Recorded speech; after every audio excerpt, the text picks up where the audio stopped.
You've heard these stories 100 times. Maybe your parents read them to you before bed, or maybe you're reading them to your kids. But the truth about these books, some of the most famous children's books ever written, weren't really written for kids at all. We're going back to the stories you thought you understood, and we're going to ask the question no one asked you as a child. What did these books actually mean? At first glance, the Lorax actually seems harmless. It's colorful, strange, and full of made-up creatures. Most people remember it as a simple lesson about taking care of nature. Don't cut down trees, don't pollute, and be nice to the environment. That's usually where the conversation ends. But that wasn't what Dr. Seuss was really trying to say. When the Lorax was published in 1971, it wasn't meant to comfort children, it was meant to unsettle adults.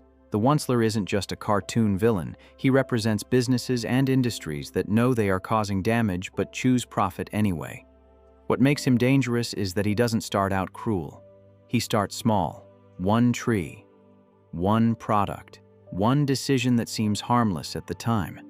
That's the warning most people miss.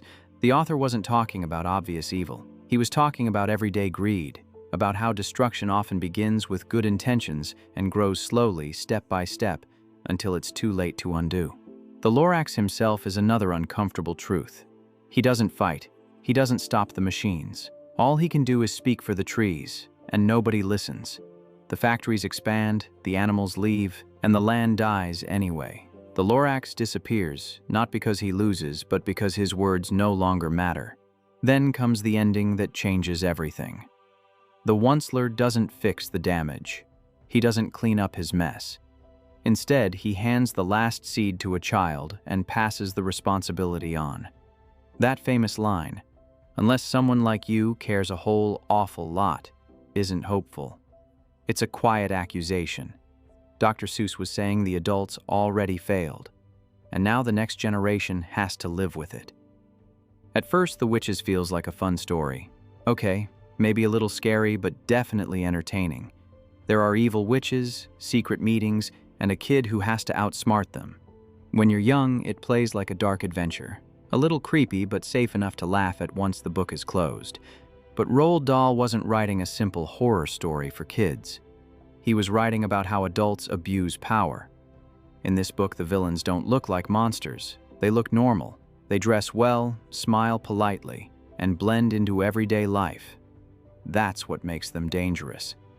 Dahl's message is clear. The people who hurt children most often don't look threatening at all. The witches hate children for no real reason. They don't want money. They don't want control of the world. They just enjoy hurting kids. That senseless cruelty is what makes the story uncomfortable, especially for adults reading it now. Then there's the ending. The boy is turned into a mouse and he stays that way. There's no magical reset, no moment where everything goes back to normal. Even worse, his grandmother calmly explains that he will die much sooner now, and they accept it. That's shocking, even by today's standards. But that ending actually reveals the real message. Life isn't fair. Damage doesn't always get undone. Sometimes survival means adapting to loss instead of fixing it. Dahl refuses to soften that truth, even for children. The Witches isn't just about scary women in wigs, it's about adults who hide behind authority, kindness, and rules while doing harm. It's about children learning that the world isn't safe just because someone is older. When I was a little kid, I had this beautifully little golden book about a little boy who outsmarted a tiger. The tiger chases him in circles, gets angrier and angrier, and eventually melts into pancake batter so the boy's mother can make a huge stack of pancakes for everyone. Remember this story? Little Black Sambo is one of those books many people remember without fully understanding. For some, it was just a story from childhood. For others, it became a symbol of something much darker. Over time, the book stopped being read and started being argued about. The original story was written in 1899 by Helen Bannerman. It wasn't written in America, and it wasn't meant to mock black people. The setting was inspired by India, and Sambo was originally just a name she had heard there. But once the book reached the United States, everything changed. American publishers rewrote it. Illustrators changed the characters.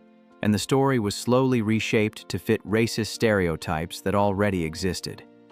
What started as a simple folk tale turned into a caricature. and that's where the real damage happened. The book became less about a clever child outsmarting danger and more about reinforcing ugly ideas.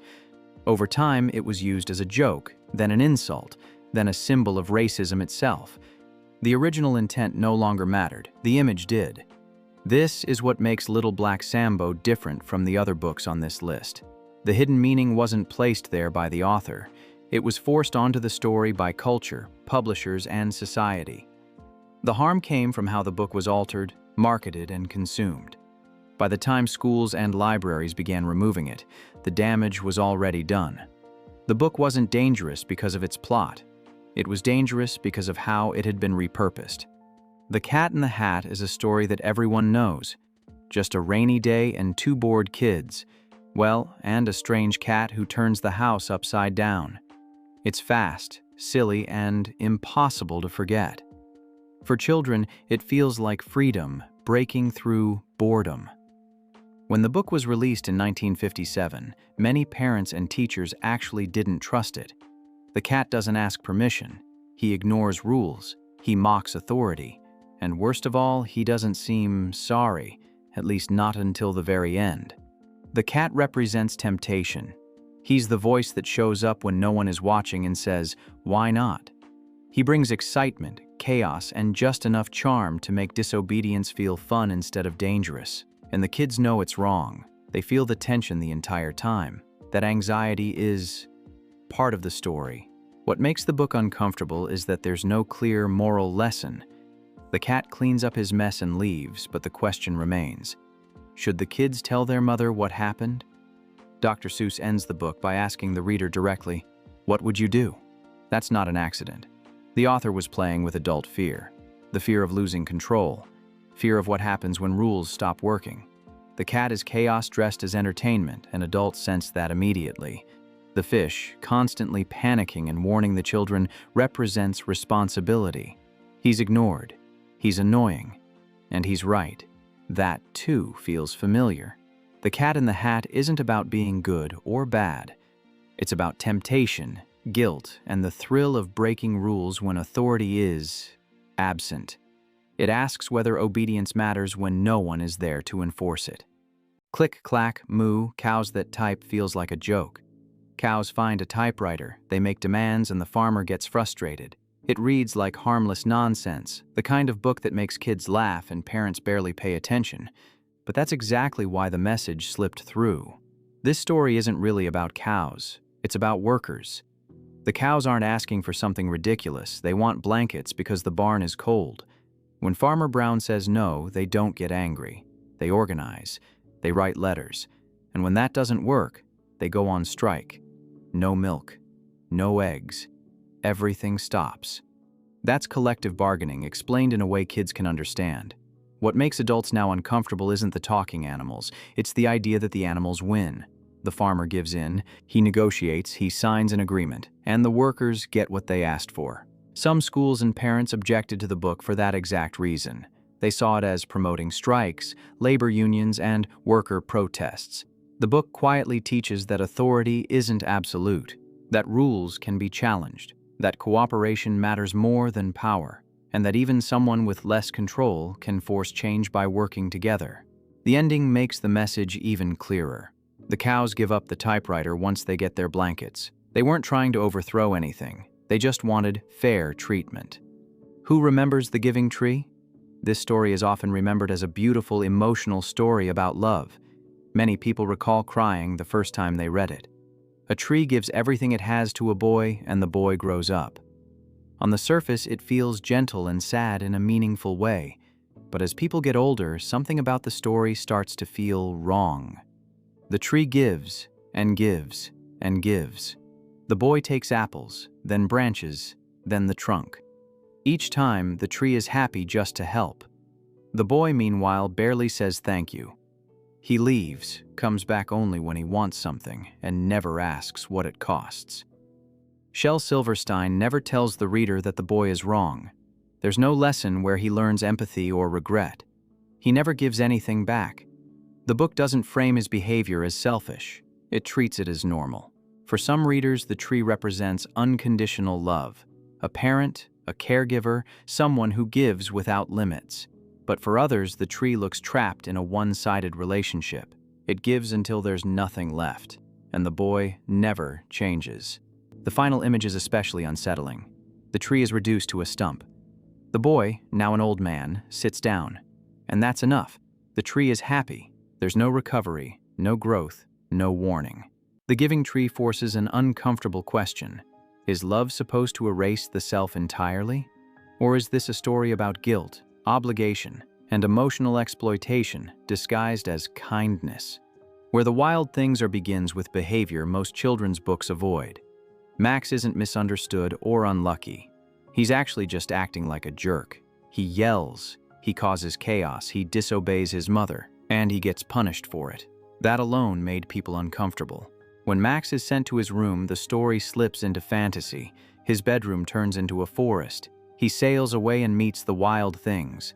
They're loud, messy, and dangerous, but Max doesn't try to be kind to them. He dominates them. He stares them down. He calls himself their king, and they obey. He doesn't learn empathy in this world.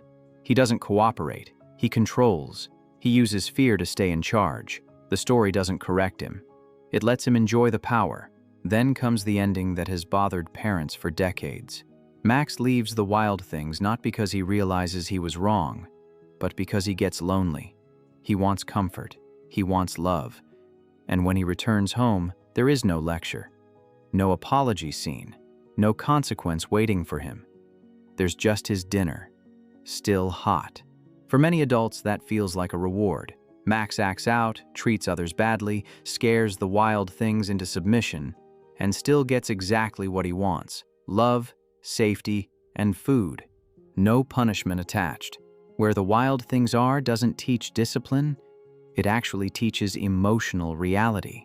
So the next time you pick up one of those books, ask yourself the question we never asked back then. What did these books really mean?